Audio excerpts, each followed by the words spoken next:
pertama melalui mulut, yang kedua melalui kulit. Kalau melalui mulut itu apa? Kayak sekarang, makan dan cuci tangan. Ayo. Boleh sanitizer gak?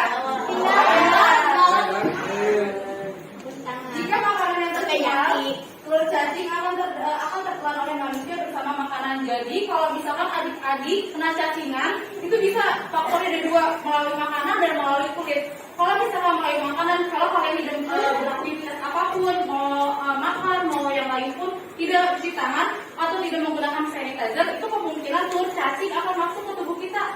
Jadi nggak cacingnya langsung yang masuk ke tubuh kita, tapi melalui telur cacingnya. Ya.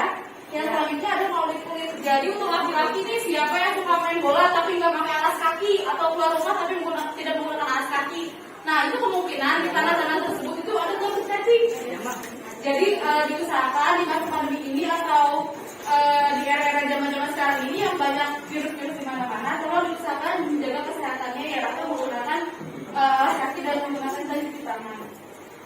Penyebab cacingan itu ada apa aja sih? Yang pertama, lingkungan yang kotor dan kebiasaan diri yang buruk. Jadi kalau misalkan di lingkungan kalian itu kotor, kayak misalkan buang sampah sembarangan atau yang lain-lain, dan kebiasaan diri itu yang buruk, kayak misalkan makan cuci tangan, pergi nggak menggunakan alas kaki, dan kebiasaan buruk lainnya, itu akan menyebabkan penyakit cacingan dan penyakit lainnya. Selanjutnya, gejala yang ditimbulkan itu pertama kalian mengalami diare. Diare itu kalian itu biasanya kalau kalian buang air besar sehari bisa 3 kali. Ini kalau diare itu bisa 4 sampai 3 kali. Diare itu disebabkan oleh bakteri-bakteri yang masuk ke tubuh manusia. Jadi kalau misalkan kalian diare, itu kalian juga menghasilkan demam. Dan demam akan berkurang. Selanjutnya juga kalian berat badan menurun. Sekarang mungkin berat badannya di sini kayak ideal dengan tingginya ya. Tapi kalau kalian udah kena gejala-gejala tersebut, kayak udah diare itu cairan tubuh kita tuh udah terkuras. Jadi saking kita udah sakit perut, udah setiap hari udah kuat terus, maka cairan tubuh kita juga pastinya berkurang. Demam pun sama, demam pun juga kayak apa ya? Kayak kalian tuh udah diare, udah demam, terus nafsu makan juga berkurang dan ibaratnya berat badan pun turun. Selanjutnya adalah pencegahan cacingan. Yang pertama, menjaga kebersihan diri dari lingkungan. Yang kedua adalah menggunakan alas kaki pada saat keluar rumah. Yang ketiga adalah makanan yang sehat dan bersih. Yang terakhir adalah minum obat cacing selama 6 bulan sekali sehari. Di sini minum obat cacing itu dari puskesmas, datang ke sini atau kalian dikasih sama orang tua kalian? Dari puskesmas. Oh, dari puskesmas ya dia. Berarti udah ya dikasih obat cacing selama 6 bulan sekali ya. Selanjutnya, aku udah ngasih nih materi tentang cacingan. Aku mau memberikan video tentang cacingan ke kakak itu.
cacing gelang.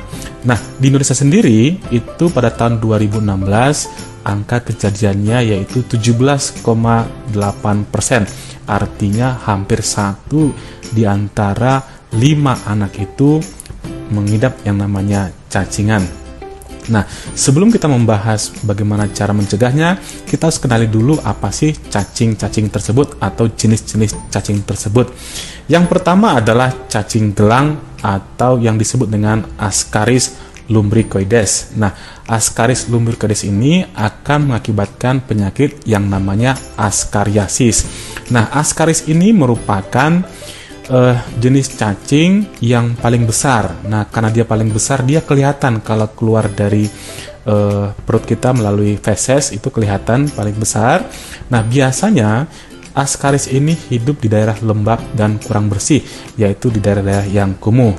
Nah, di Indonesia, dari seluruh penyakit kecacingan, askariasis ini merupakan penyebab yang paling sering, yaitu kurang lebih 60-90%. Dan penularannya melalui oral, artinya melalui apa yang kita masukkan ke dalam mulut kita. Nah, gejala-gejala yang sering terjadi pada saat kita mengidap askariasis yaitu karena migrasi daripada larvanya, misalnya batuk alergi atau asma. Sedangkan pada saat cacing dewasa menginvasi atau menginfeksi itu bisa mengakibatkan gejala diare, kolik atau tidak enak perut. Ya, ini tentang cacing gelang atau Ascaris lumbricoides. Yang kedua adalah cacing tambang. Nah, cacing tambang ini ada 2 jenis, yaitu satu Necator americanus dan yang kedua adalah Ancylostoma duodenale. Nah, nama penyakitnya yaitu Necatoriasis dan yang berikutnya adalah Ancylostomiasis. Nah, cacing tambang ini dia menular lewat kulit. Oh ya, cacing tambang itu kenapa sih dikatakan cacing tambang? Karena dulunya itu pertama kali ditemukan pada orang-orang yang kerja di pertambangan. Nah, gejala yang mungkin terjadi yaitu pada kulit. Ya, misalnya pada kulit itu gatal-gatal yang bisa mengakibatkan korengan ya. Yang kedua, pada perut itu bisa mengakibatkan nyeri perut atau diare, dan yang paling sering adalah bahwa cacing tambang ini akan nempel dan menggigit mukosa usus. Nah, yang mengakibatkan perdarahan dan juga cacingnya itu akan menghisap darah. Nah, kalau dia menghisap darah, maka yang terjadi adalah kita akan anemia. Dan yang paling uniknya adalah bahwa satu cacing tambang yang Ancylostomiasis ini akan menghisap kurang lebih 0,2 cc darah kita. Bayangkan satu cacing saja bisa menghisap segitu, apalagi banyak cacingnya. Nah, yang paling unik lagi adalah bahwa cacing tambang ini dapat hidup kurang lebih 4-8 tahun, cukup lama. Yang ketiga adalah cacing benang. Nah, cacing benang ini nama lainnya adalah Strongyloides stercoralis ya. Nama penyakitnya yaitu strongyloidiasis, di mana gejalanya itu bisa terkena pada 3 tempat, yaitu kulit, paru-paru, dan pencernaan. Pada kulit dia bisa mengakibatkan namanya gatal-gatal atau dermatitis atau urtikaria atau gatal-gatal pada kulit, dan juga creeping eruption ya. Pada paru-paru dia akan mengakibatkan namanya batuk, yaitu batuk berdahak, dan pada saluran pencernaan dapat mengakibatkan perdarahan, diare atau muntah-muntah. Nah, yang berikutnya yang keempat adalah cacing cambuk. Nah, cacing cambuk ini nama lainnya adalah Trichuria ya. Nama penyakitnya adalah trichuriasis.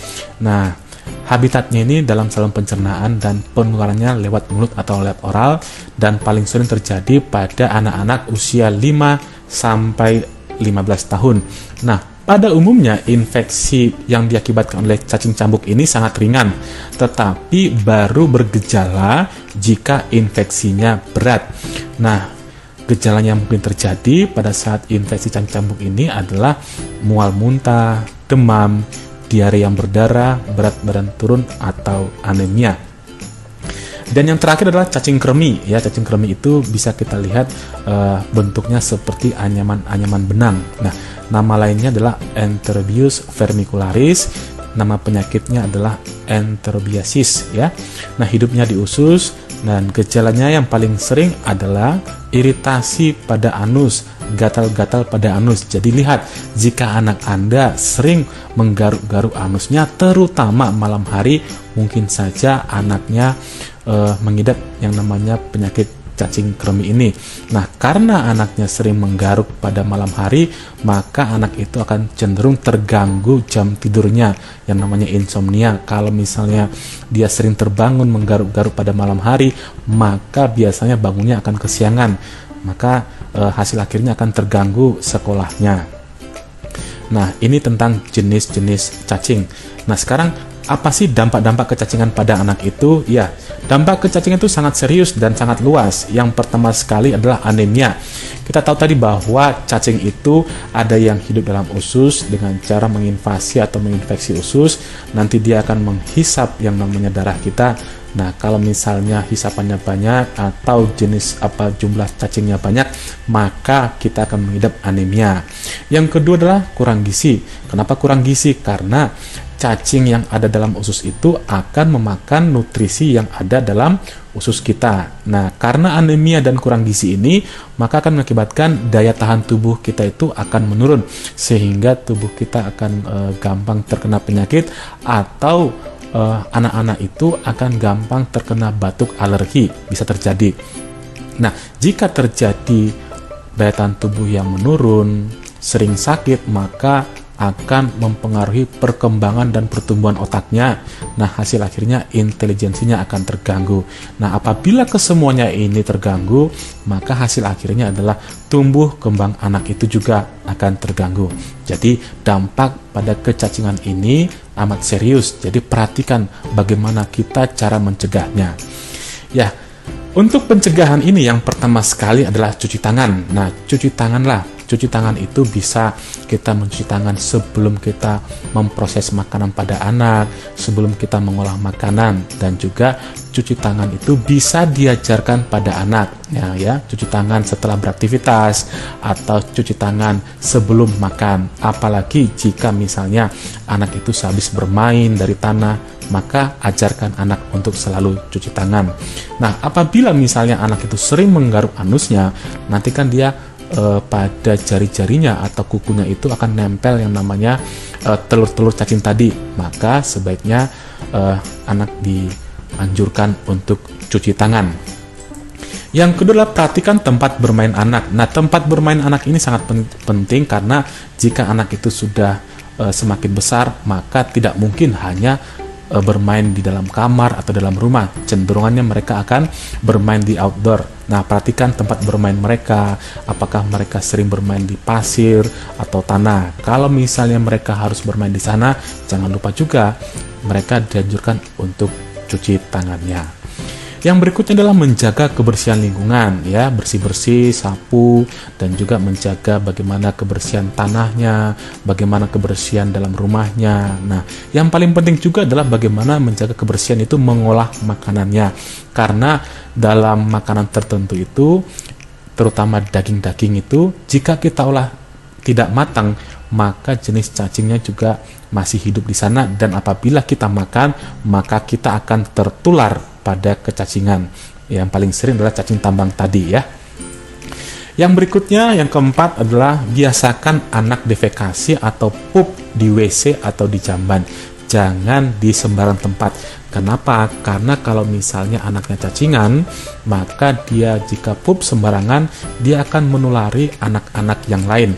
Karena tadi bahwa telur-telur cacing yang dikeluarkan itu akan menyebar di tanah. Jika ada anak lain yang bermain di sana, maka kemungkinannya akan tertular. Yang kelima adalah rajin menggunakan alas kaki, ya, terutama pada anak-anak yang bermain outdoor itu, ya. Rajin menggunakan alas kaki supaya apa? Supaya dia tidak tertular. Ingat, salah satu penularan dari cacing itu adalah melalui kulit, ya, melalui kulit yang tidak ada alas kakinya. Jadi biasakan memakai sendal atau sepatu ketika anak Anda bermain di luar. Dan yang terakhir adalah rajinlah minum obat cacing, ya. Minum obat cacing itu sangat dianjurkan. Tujuannya dua. Yang pertama adalah untuk pencegahan.